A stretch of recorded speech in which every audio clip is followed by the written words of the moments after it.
Philidor defense is unbeatable under 2000 elo. This beautiful opening starts with the move d6. It's so easy that you can start playing it today and crush your opponent. After d4, you play knight to f6. You attack this pawn immediately. If they go forward, they basically lose. You're gonna take it, exchange the queens, and knight g4 would destroy them. They play knight to c3 normally. And now you play e5. That is the starting position of the Philidor defense. We play against 1950, 100 rated players, so if you can beat this guy, you're ready to beat anyone under 2000 elo, and in most of the cases, they're gonna go for this exchange, which is the highest win rate line that I have ever discovered in my entire chess career. And I'm gonna show you exactly how to beat your opponent here. They take it. Don't be afraid that your king is in the center. The entire point of castling is to make sure that you're not gonna be checkmated. When the queens are on the board, it's very dangerous for the king to be in the center. But now the queens are off, so there is no points to castle. Your king would be really well placed in the center, actually controlling a lot of squares. And in the endgame, that's gonna help you because you're gonna save a lot of time. Your king is already there where it belongs. Knight f3. First of all, we are always careful with our opponent's threats. We never can lose this e5 pawn. This is like the key pawn in the entire opening. Please always be extremely careful with it, never blunder it. So make sure you have enough defenders. Bishop d6 solves the problem. Now everything is good, and we are even ready at the right moment to play king to e7. The king would defend this pawn, all of the pieces, make sure that we have space for our rook, everything is perfect. One thing I want you to be careful with, if they play bishop g5, then don't play king e7 immediately. You will run into this check, knight to d5, and because of the pin you cannot take it. Against everything else, for example, this bishop f4, c4, sorry, threatening the f7 pawn, we are happy just to play king to e7. This is literally the perfect position we might have. Now, what I like about this opening so much, you don't need to memorize stuff. It's so simple, you just understand the key ideas. For example, your plan is to attack on the queen side. Literally just push those pawns and create problems for the opponent. It all starts with this golden move c6. I want you to remember it for your entire life, the key move in the entire opening. c6. It controls all of those squares, so the knight cannot go forward. This knight is now just a stupid piece there, doing absolutely nothing. Second, it prepares our idea of the move b5, and we are going to attack the bishop, and we do it with a tempo, winning a lot of time. And then we can support it with the move a5, and the entire attack basically plays itself. But first, let's see what our opponent does. Regardless of how great your plan is, you always have to be careful with what your opponent is doing, because after castles, we cannot play b5. We are going to lose. Do you know how? Well, they're going to take on f7, and this king is overtasked. It cannot defend everything at the same time. So this bishop is a problem, but we can simply solve it by rook to d8 probably. That is going to develop a new piece, defend the knight, the bishop, sorry, and we are now ready for that move bishop takes f7. Yes, there is knight x5 check, but we can just go back. No, that's all fine. So rook d8 solves the problem, defends the piece, and now we are ready to go all in into the attack, b5, and start our counterplay. Let's see what they're gonna do. The alternative can be bishop to e6. That also solves the problem because we kind of block this diagonal. If they take, we can simply take with the king. But I just want to keep this b5 opportunity at my disposal. Let's check if they have any sacrifices here, which might be the case actually. Knight takes, pawn takes, and then bishop d5 is very annoying. Because of this pin, we cannot take it. That is something we should be careful with. And if we play knights to d7, I also don't like it because now bishop takes f7 is again possible. Alright, how can we solve that problem? Maybe we develop our bishop first. For example, the idea of the move bishop h4, always think what your opponent wants to achieve. Never ever assume he's stupid and just play bishop h4 just in case. No, he has a very concrete idea. He wants to go here and attack our key pawn that you hopefully remember we are never ever allowed to blunder. Please remember that. So I think bishop g4 actually solves all of the problems. And it even like helps us with the development, so we don't have those issues anymore. b5 though, let's think, maybe it's gonna be possible, because now after takes and bishop d5, we can play knight d7, and after takes, take it. That means we're gonna get 2 pieces for the rook, and 2 pieces are stronger. So that is really cool. Not only we develop that, we solve this problem, but we also make b5 possible. And I think our opponent hasn't thought about the move b5. He only thought directly like the spin, how do I deal with it? But the idea here is that you have to think about all of the potential opportunities for your opponent, not only the most obvious ones, but use the checks, captures, and threats system to figure out those main ideas, because b5 is a threat. Not only that, that is a very powerful threat. It's attacking the entire bishop. So normally they're gonna play bishop b3, but then we are gonna play a5 and again continue our attack. It's only move number 12 here, but we already overtake the initiative, create those troubles for the opponent.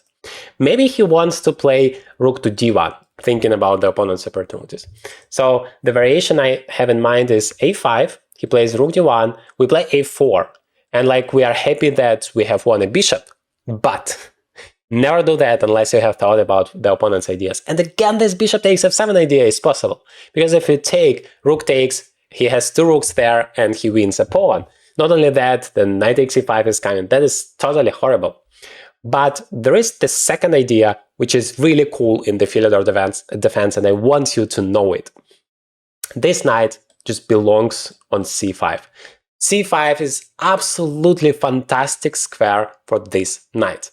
We cannot go knight to d7. Maybe in this case we actually can, because after bishop takes f7, we now have knight c5 threatening this rook with a check, and seems like we are winning material. But that is even not necessary. We can just play knight to a6. Maybe let's do that for the instructive purposes. Just knight a6. It takes us the same amount of moves to get to c5, so it doesn't matter. But knight c5 is gonna solve our problems. It's gonna attack that rook, so he doesn't have time for bishop takes f7. Of course, he can take on d6, sacrifice in exchange, but that's not gonna help him. And otherwise, it's very passive. He has to go backwards, but then we can at least exchange that bishop or solve the problem with the rook. I don't know, play bishop c7 or something. So knights on c5 is controlling so much, is really beautiful there. Please remember it. He plays h3 instead, which is interesting. He wants to get rid of this bishop so that bishop takes f3 is not an idea anymore. And I'm not in time to play knight to c5 yet, because he's gonna take and then he's gonna have 2 pieces for the rook. Remember, 2 pieces are stronger. But we can play that, g4, bishop g6. Keeping an eye on this pawn. g5 is like never a problem, just knight h5. Yeah, I think it's really good for us. Taking, well, then he solves the problem. This knight c5 wouldn't come with the tempo, some tension over here. I don't like it. I like the move bishop h5. Remember, please, whenever they take on f6 with the bishop, it's never ever a problem. We can either take with the pawn normally, or in this specific case, maybe we can even just take with the king, because everything is protected. And the king, like I promised you, it's very active in the center. It's doing much more than this one on c1. And knight c5 is coming now.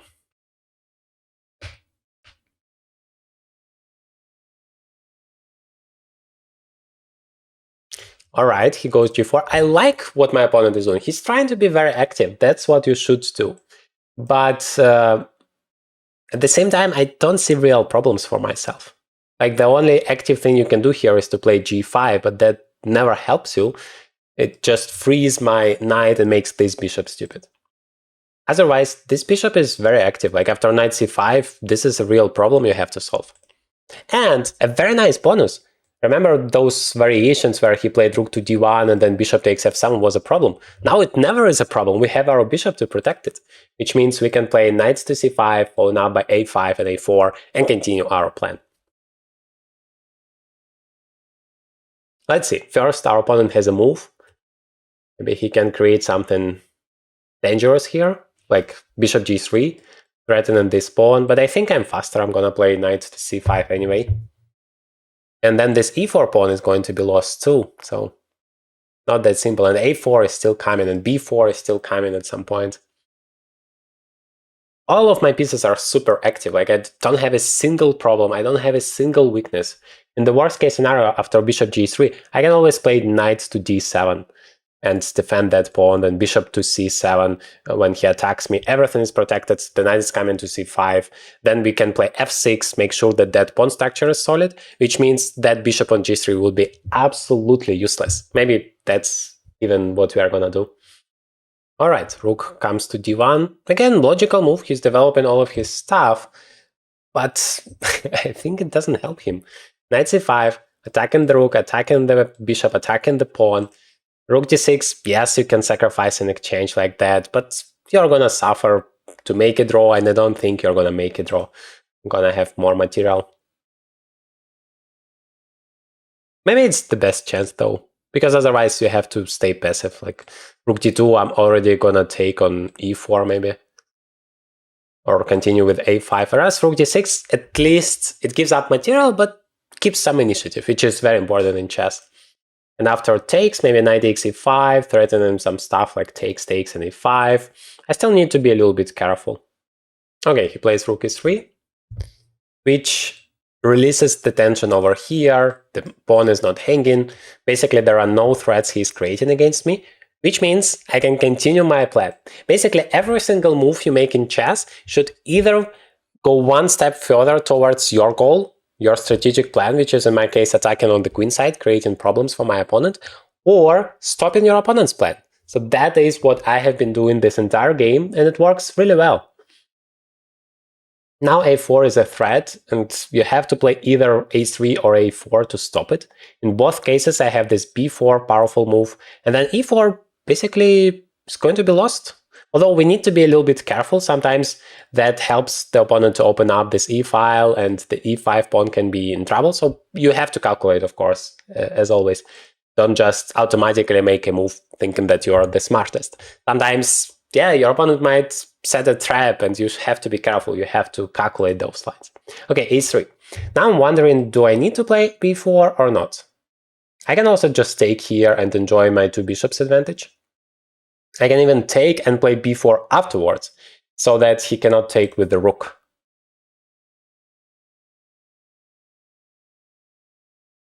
Yeah, but because of the spin, it would still be not easy for me to win the pawn. The way to win a pawn is to play b4. Let's say takes. Ah, wait, he cannot play knight a4. It's really cool. My rook controls it. He can only play knight a4 over here. Yeah, probably that's the best chance, but still I can take over there. Takes back, and then knight takes e4, and then I'm threatening bishop a3 check. I'm winning quite a lot of material. And if he takes, then this rook is going to be opened up. By the way, it's going to be really dangerous for him. And the e4 pawn is going to be hanging. So b4 is kind of the key idea of this entire counterplay on the queen side. So that's what we are going to do. Notice this c6 pawn. It makes it all possible. Always play c6 and never touch it anymore unless it's winning or something, because no knight d5, no knight b5, and this knight has to go somewhere backwards where it's going to be incredibly passive. This is how it actually works. He has a very unpleasant choice. Either he has to leave the pawn over there and go backwards, but then it's going to be a big weakness thanks to my bishop, or he has to take, which is going to improve my rook automatically, and that is also very dangerous for him. Like, if you consider rook a1 check, he has to go here, but my rook is already ready for that. The bishop is going to go away, and then how are you going to survive there? Keep all of your pieces together. This is pretty much impossible. This is exactly the type of result you can expect after going through my 10-day opening mastery program, where you can build an entire opening repertoire, both for white and black. For black, it's based on this opening. Right now, you have a limited time opportunity to get 50% off the normal price, as well as a full month of live coaching with me completely for free. The link is in the description. Don't miss your chance. My opponent struggles to understand what he's supposed to do. It's like he has done everything correctly. He has developed all the pieces. He has attacked. He has been active. And now suddenly he's just losing. I mean, how is that even possible? That is why I call it the magic opening. That is why the win rate is so great. People think that the skin is bad in the center when it's actually really good here. We develop our pieces quickly and overtake the initiative. That is a weakness. That is a weakness. That is a weakness. That is a problem for the opponent. So this really works like magic. Okay, knight a4, maybe the best, because if you allow my rook to go there, this is nightmare. But I thought I can just pick this pawn, or maybe start with this, because I'm threatened to take with the check. So he's more or less forced. I mean, he can take here, but it's never a problem. I can take there. Maybe it's actually an idea. No, I don't think it's going to work. The rook would be hanging, and knight e5 is still not possible, because in the end I'm going to have bishop d4 check. So knight c5 I don't think is an opportunity for him. But he's considering it. Of course he should.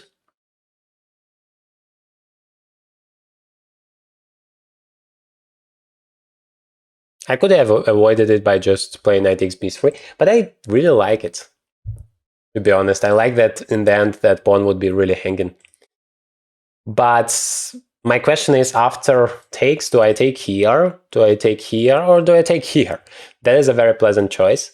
I don't like bishop e4, because then he's gonna take and pick up my material. Okay, he does go for knight takes c5. Yeah, maybe it makes sense, at least to get some activity, you know, to create one threat. But actually, like, this rook is hanging, and even with the check if I take immediately. So what is his plan? Maybe he wants to take this rook, and I cannot take intermezzo here on e3, because he's gonna play rook to d2 back. Or is it still good for me? I can continue taking it, and I'm still in exchange up, right? I've grabbed two rooks for a rook and a bishop. Okay, do I have anything better? Takes, if I just take it back, this rook is still hanging, and now he has to do something about it. Rook c3, takes. Well, I'm a pawn up, but this pawn is hanging, this pawn is hanging. Maybe this is not that simple. So I should pick up that exchange. I basically get both the exchange and an extra pawn. Why not? The problem for the opponent is he cannot play rook c3 here. That rook would be hanging. Like, I take and then pick up the rook, or I pick up the rook first, king takes and pawn takes, and I'm basically promoted. Yeah, he can still stop it with bishop a2. But notice how active all of my pieces are. Those bishops are amazing. Yes, this knight is pinned and it cannot be very active, but this bishop, it's basically like an exchange. You have this knight that cannot move, but this bishop is also doing nothing else except for pinning it. Okay, he just resigns immediately. But what if your opponent does not play the move e4? He plays d4 or something else. Well, guess what? You still do exactly the same thing. This is the beauty of this opening. Still works regardless. And here against c4, you can even play e5 immediately. There is no knight, so you have enough defenders. Whenever you play e5, just make sure you have enough defenders for this pawn. Never blunder it. Please, please, please. This is your key pawn. Always keep an eye on it. But after e5, you're doing great. And this endgame, you're going to be surprised, but it's actually even better for black according to the engine after king takes d8. Why is that? Well, this pawn on c4 is not really great here. It's going to be blocking this bishop, and rather it's going to be a weakness. We are going to just play bishop to e6. Very easy to play this opening. Actually, it's even difficult for the opponents to create threats for you. b4 is a very weird move because we can take it. Sometimes it happens. I mean, we are playing against a very strong guy, 2100 pretty much, and he just blunders the pawn like that. But we are happy to take it. Bishop goes to d2. Yeah, I think I can exchange it. Now I'm a pawn up, so why not? As always, this knight is coming to c5, a very beautiful outpost for yourself. And against this knight on s3, you can play f6. Really beautiful move. That secures this pawn, and it stops the knight from going to g5 to attack your bishop and this f7 pawn. Now the knight cannot do anything whatsoever. Alright, let's just continue the development. In this case, we don't need to play c6 because the entire purpose of this move is to control those squares so that the knight cannot go there. It's just stupid. But in this case, the knight is on b3 instead, so it cannot go there. Okay, our opponent has created a threat. It's not like we won a pawn and we can just sit and relax. We can still easily lose the game, so be very careful with your opponent's threats. He wants to play knight c5, which in fact is very annoying move, now that I think about it, because it's attacking the bishop, it's attacking the knight. If the bishop goes away, he's gonna win the knight, and the spin is very annoying. Maybe instead of knight to e7, it was simpler to play c6 and king c7. But okay, no real problems. We can either play b6 just to stop that from happening, or we can play king c8 just to avoid the pin. Which one do you like more? I think I like king c8. That gives this d8 square available for my rook. Yes, I would need a little bit more time to connect my rooks. Maybe not. Maybe I'm gonna play a5, a4, which is very typical for black in the Philidor, in the old Indian defense, to just go ahead and destroy the opponent. And then the rook can be developed this way, rook a6 and like that. This c4 pawn, remember, it's a very weak spot. But I really want to get rid of this knight. Once it's gone, I can play knight c5 and the knight will be just so amazing here. There are no pawns to attack it. So I'm gonna immediately just play a5. Yes, he can try to stop it with the move a4, but that is another weakness he creates for himself. Not only the pawn itself, but also some squares like this b4. My knight can go there. The knight itself is not going to be that solid. I mean, who knows, b5 pawn sacrifice might be possible. Yes, he goes for it. Like b5, he cannot take with this pawn, the knight is hanging, and if he takes with this one, then I play a4, I create a passer, very strong one, by the way, and this knight is coming to c5. But I do give up the pawn. So maybe I play c6 to start, but yeah, I don't like a little bit that gives up the control of the d6 square. He can play rook d6, then rook d1. You don't want to give those unnecessary opportunities to your opponent. If you want to play online but on a real chessboard, Chessnut makes it possible. I have this amazing Chessnut Evo for more than a year now, and it completely changed how I play and train chess. I have this real pieces feeling, but I play on chess.com or Lee Chess. I also have my books and studies here, everything in one place, no distractions. Chessnut has a variety of different boards, so you will definitely find exactly what you need, and you get a massive discount if you use the promo code journeytograndmaster on all Chessnut products. The link is in the description. I have a very easy solution actually. I can play knight b6, which is attacking both of the pawns, and there is no way you can save both. Yes, you can play knight c5, but just bishop takes. I mean, this is 2 pawns up. Enough is enough, and then I'm gonna be able to play b6 and get rid of this annoying knight. Meanwhile, this knight is absolutely useless thanks to this pawn f6. And if your opponent plays this opening normally and plays the knight on c3, then you play c6 and both of those knights are just fools. This is a very cool strategy in this endgame. But okay, I just take a pawn. I understand he might have a little bit of counterplay because he controls this file, this knight is very active, but 2 pawns is a lot. That is why he tries to eliminate one of them. I'm not even sure I need to protect it, to be honest. I can like play knight d6, for example, and grab this pawn in the meantime. If there are any other threats he creates, probably not. So g6 is also legitimate. Because if he takes this one, then the f6 pawn is going to be a little bit vulnerable. I don't get why on earth is he playing so fast. Yes, more than 10 minutes. I mean, at the start of the game he had 10.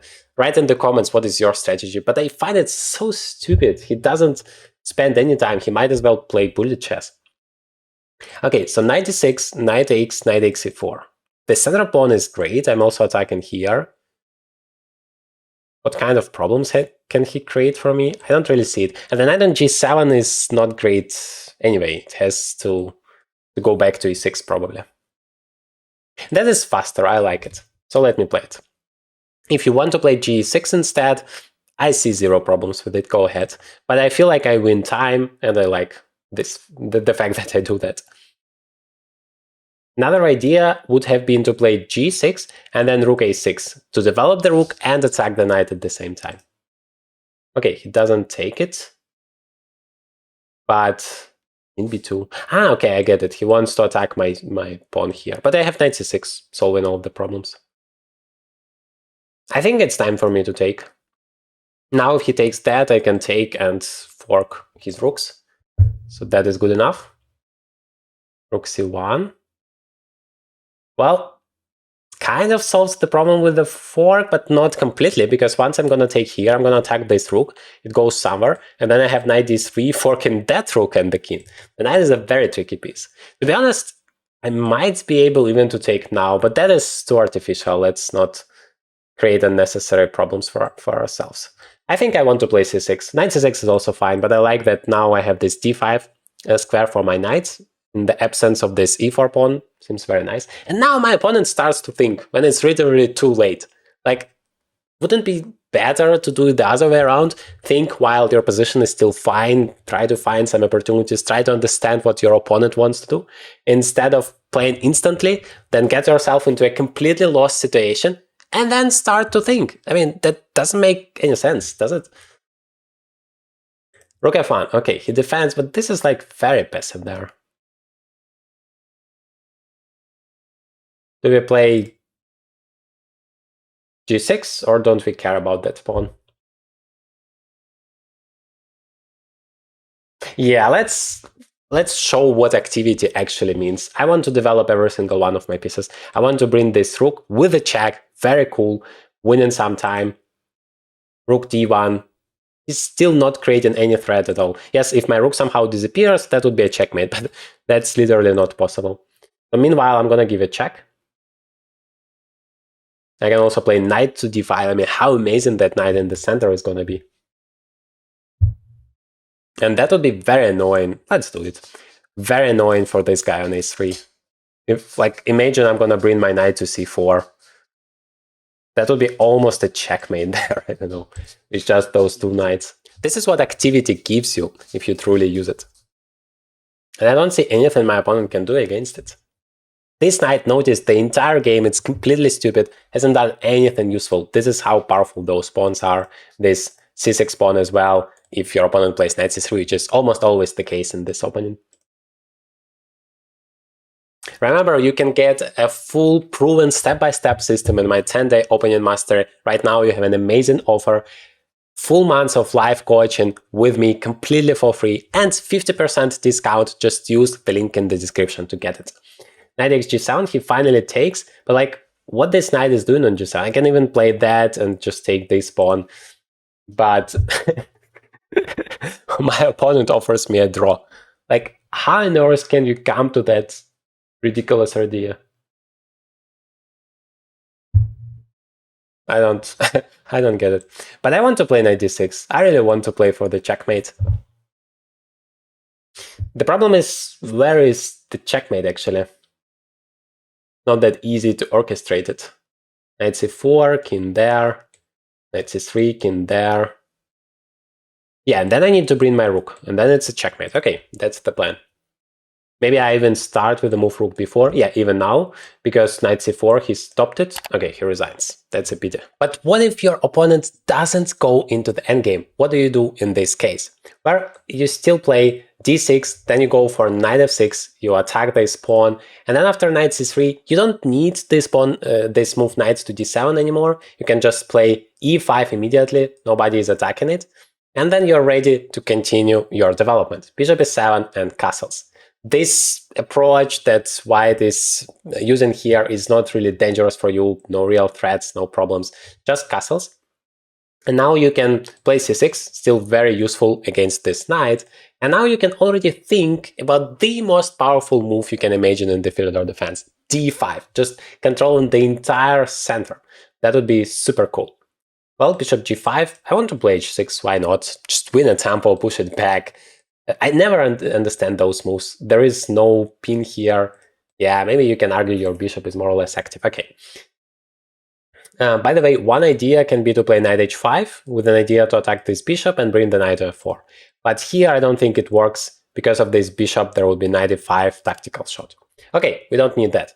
Let's just think about our own counterplay. We can either try to make d5 possible, or we can play b5, which is a very normal counterplay on the queen side.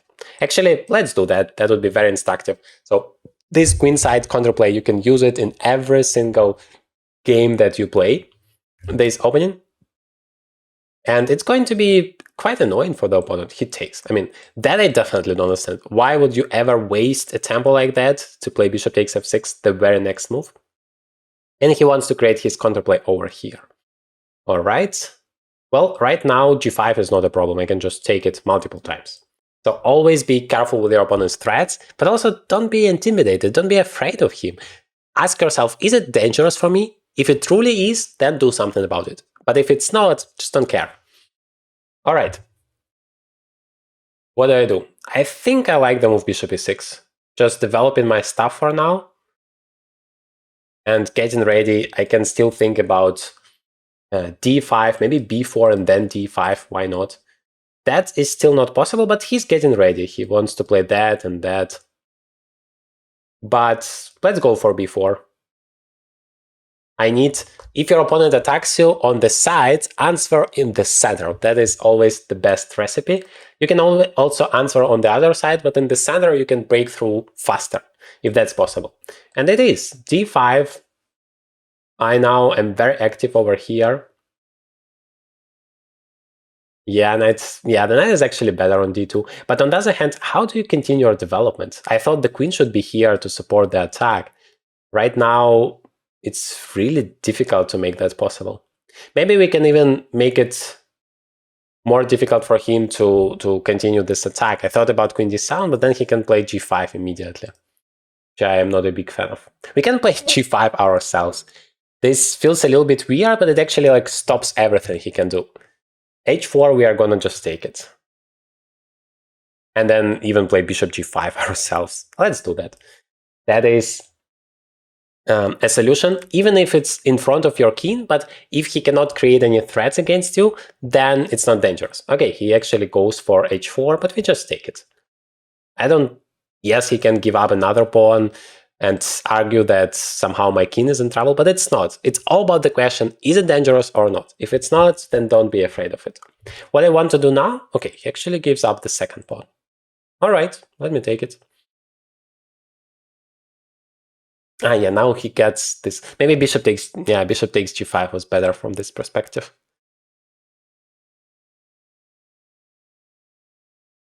All right, never mind. I'm just a human. I make my mistakes, but I still feel this position should be good for me. I have an extra pawn. I just need to make sure that I stabilize the situation here.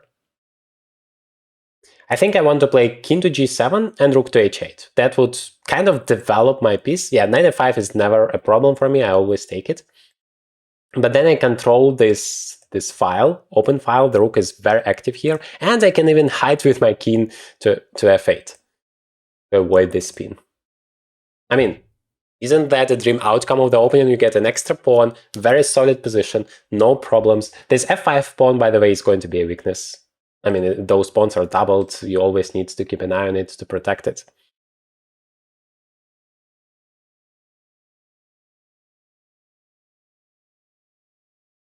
Maybe his idea is to play knight f3 and queen d2 to attack it. But the problem is, I can immediately go ahead with e4. e4 is a very powerful move. He attacks you on the side, answer in the center. That would attack the knight before he can take it. If he takes, I'm going to just take it back. And, wait. Yeah, I can do that, but I need to be a little bit careful. Knight f3, e4. If he starts with takes, I take it back, then he takes my queen. That actually can work for him. And then in the end, he grabs this pawn. No, I don't like it. The knight f3 is indeed possible, and I need to be careful with it.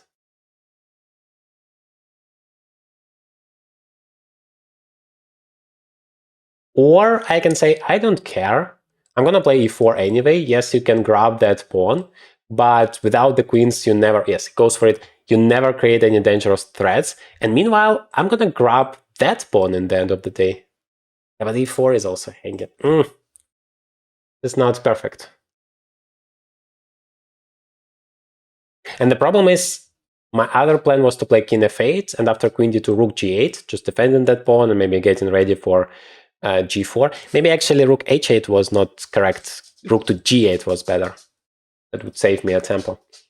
And if I play king to f8, queen d2, rook g8 now, then queen takes b4 is a check, and I lose yet another pawn. So what do I actually do? This is a tricky position. Maybe I sacrifice the g5 pawn. Maybe I play e4, takes, and bishop takes b2. Not only I take the pawn, not only I attack that guy, but I also want to play bishop c3 check, and then king f1. Maybe the king is not super in danger, but maybe if I can bring my queen, that would be very annoying for him. Meanwhile, he's gonna take here, but just king f8, or knight g5, still king f8.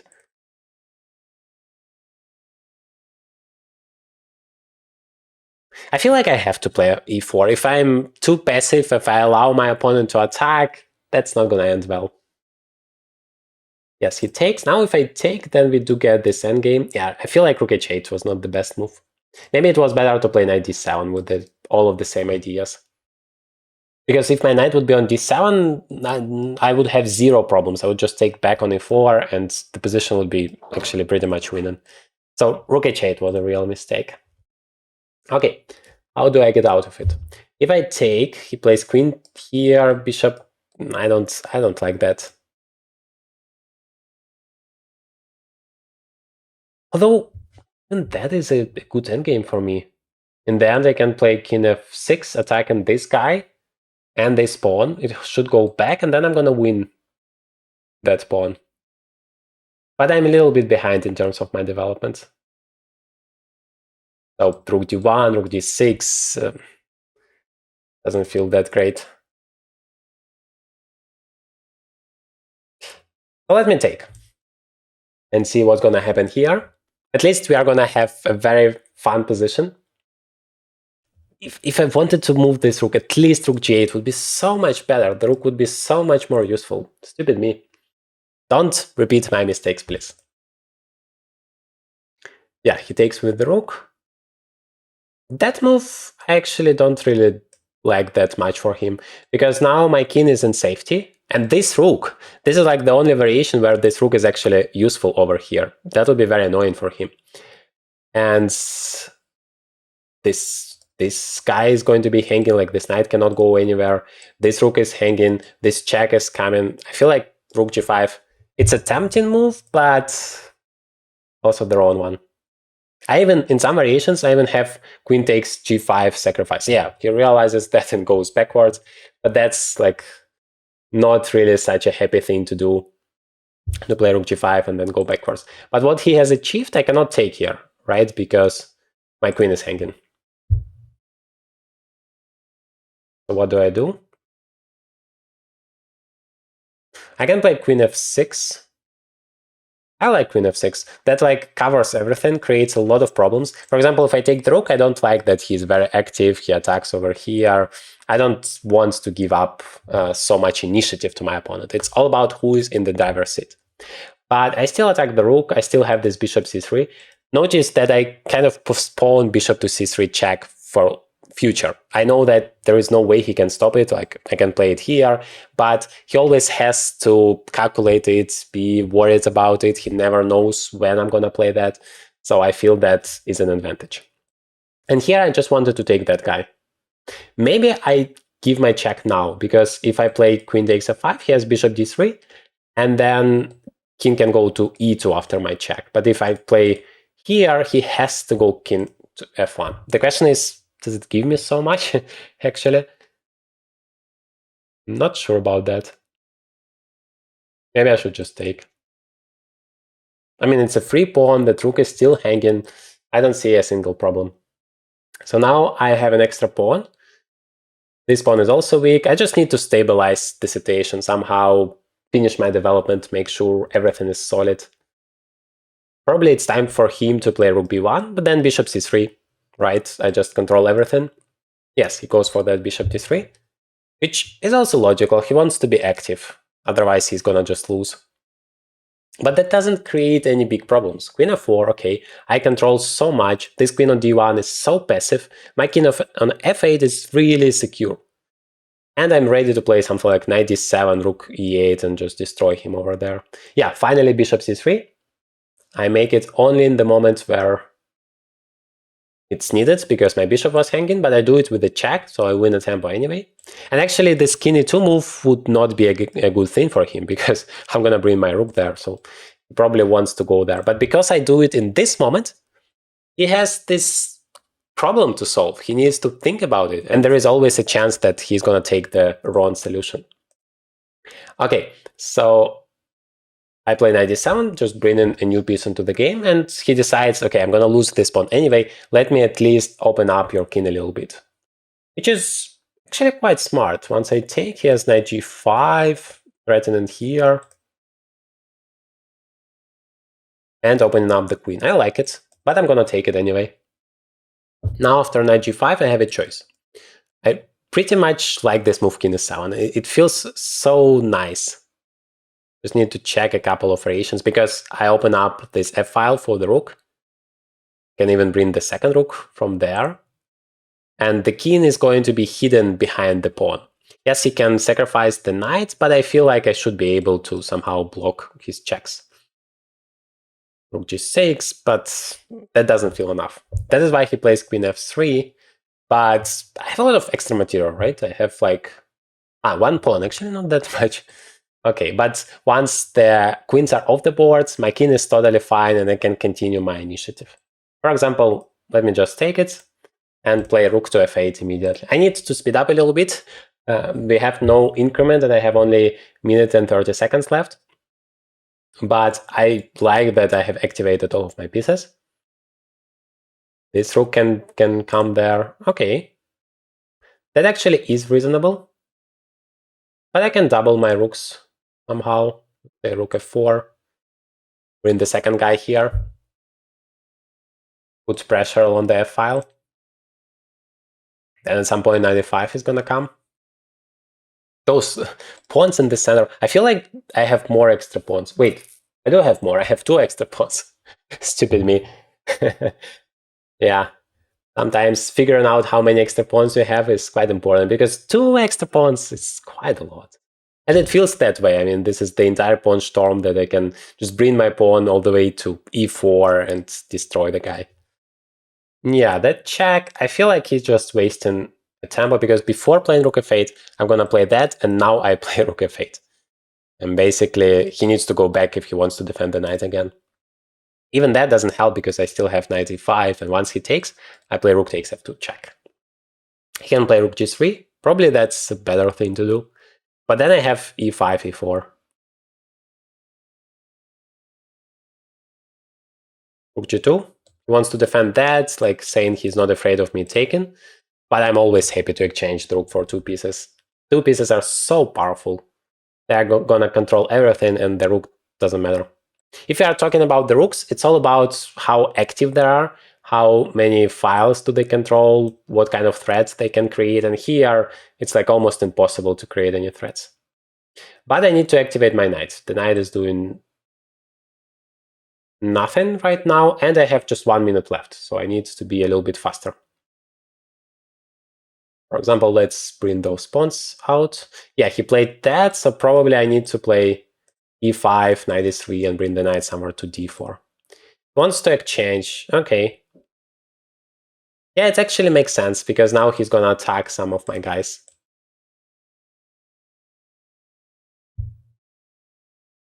But I just need to activate the pieces, and I need to create a passer. Once I create a passer, I should just push it forward, and that should be enough to destroy him. So let me speed up and do that. There is no defense against knight d4, and now one of the pawns should fall.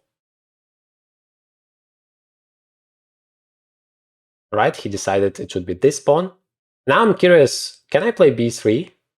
Attacking this and threatening b2. I think I can. Even if he plays rook c5, I can still take or play b2. Yeah, so that pawn on a5 was actually poisoned. Not even talking about the fact that I finally created a passer for myself. Okay, no stalemate, hopefully. He still has pawns. So that was a weird strategy, but there's nothing you can do in a bad position. And now, finally, that you have created a passer, you should push it forward. As further as you can to just promote the pawn eventually. 36 seconds! Am I in time to deliver a checkmate? He plays king f4, that is an immediate checkmate. No, it's not. It was just my feeling. But at least I push his king further away, which is very helpful. Now I can play d4 and push my passer. Now I even have two passers. So let's push this one. And this one. Push every passer you have, if you can. Just don't blunder stalemate, but as long as that pawn is alive, there is no stalemate possible.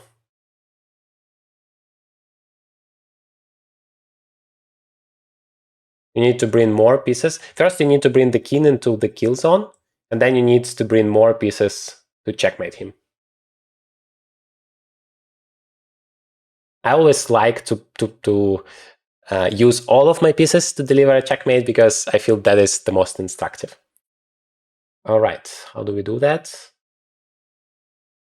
Let's start by bringing the bishop. Why not? We have it for a reason, right? And now that should be a checkmate. Knight c8 check, queen c7, and queen b8. Or queen b6.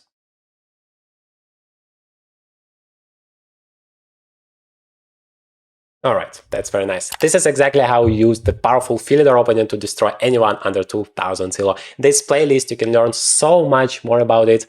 And don't forget, 10-day opening master right now, amazing offer, 50% off, and a full month of live coaching with me included. The link is in the description.